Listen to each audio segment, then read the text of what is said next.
Em nome do Pai, do Filho e do Espírito Santo. Amém.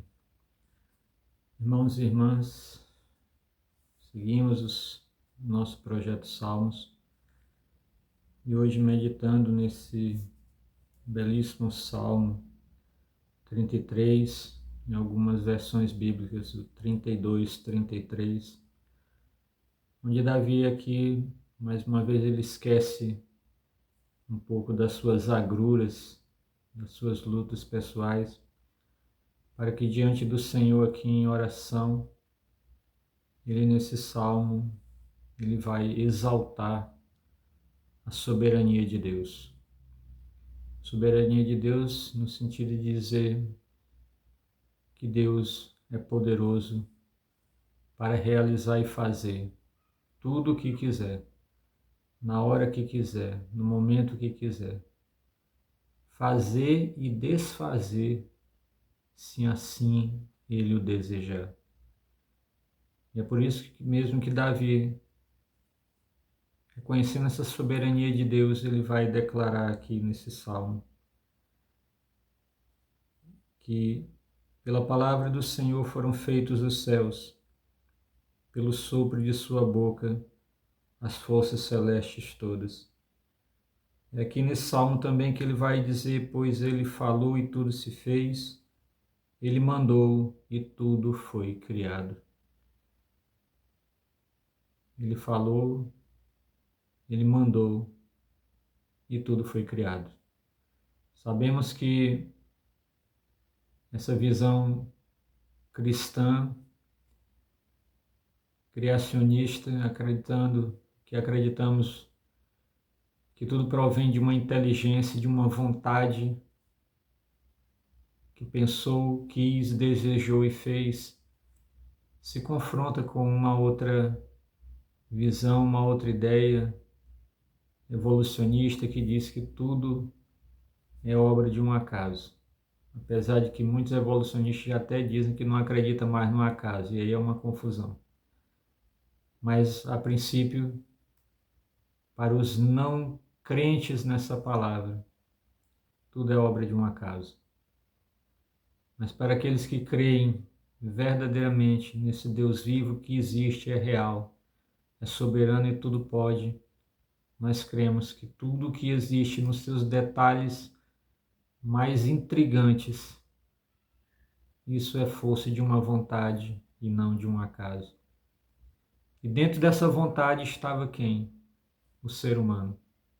Por isso que Davi aqui ele vai dizer no versículo 13, do céu o Senhor está olhando, ele vê todos os filhos dos homens, do lugar onde mora ele observa todos os que habitam a terra. Está falando aqui da onisciência de Deus. Deus vê a todos, absolutamente a todos. Isso inclui a mim e a você, meu irmão e irmã. Nós não estamos à escondida de Deus. Nós não estamos ocultos a Deus. Esse Deus nos vê.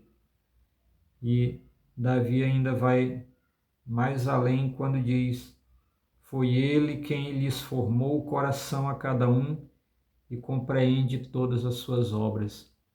Então ele não está falando só do Deus que vê no aspecto físico, que vê onde você está, a tua localização geográfica. Se você está na tua casa, no teu emprego, onde você estiver neste momento. Mas Davi reconhece que Deus, na sua onisciência, ele vai mais a fundo, vê o nosso coração e as nossas, e todas as nossas obras.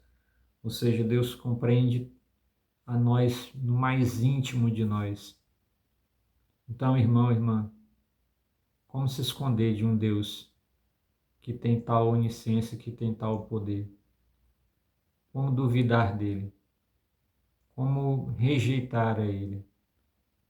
Como dizer que é uma invenção religiosa para angariar fanáticos, para angariar incautos, para angariar ignorantes e dominar aqueles que não têm conhecimento das coisas. Nós cremos pela fé. Aqueles que creem só pelo conhecimento, por uma gnose, enquanto não tiver um encontro pessoal com o Senhor, realmente vão duvidar, realmente vão rejeitá-lo. Mas para aqueles que creem, nós cremos no que Davi fala nesse salmo.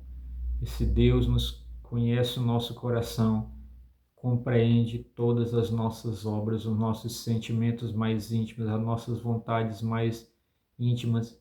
Ele conhece tudo. E aí você pergunta, por que ele não pode mudar? Porque Deus nos dá um livre-arbítrio.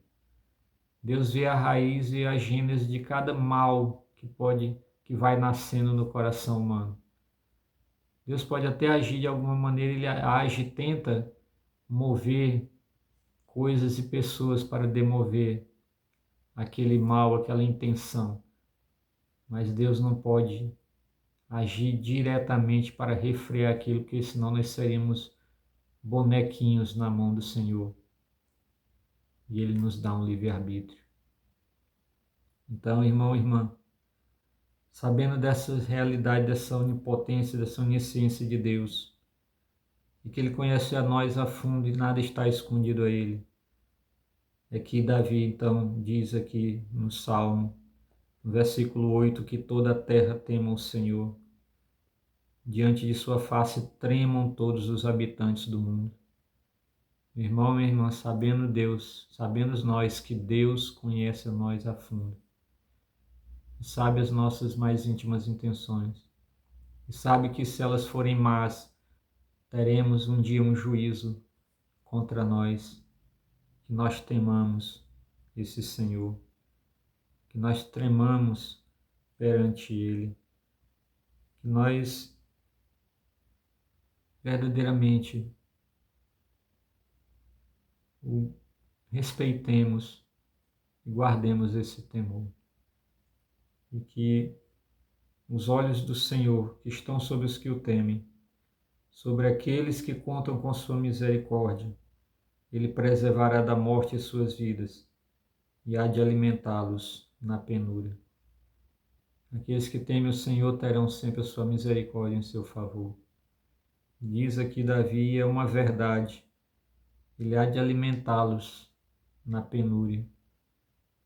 Deus há de nos prover, meu irmão, minha irmã, seja na penúria material, da falta do emprego, dos recursos para o sustento. Deus vai se levantar e ajudar essa situação a se superar, mas principalmente na penúria espiritual, que essa é a pior. Se você for a Ele, Ele tem o alimento é Ele mesmo, o pão da vida, que mata toda a fome, Ele que é a água da vida, que sacia toda a sede. Vamos a esse Deus que nos conhece a fundo mais do que nós mesmos. Vamos a Ele e que nessa firme certeza que Ele nos acolhe apesar das nossas faltas, nos perdoa se nos arrependemos e vem em nosso socorro.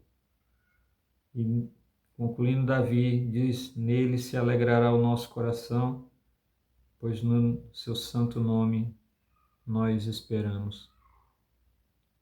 Nele se alegrará o nosso coração, porque nele nós esperamos. Deus te abençoe, em nome de Jesus. Amém. Paz e bem.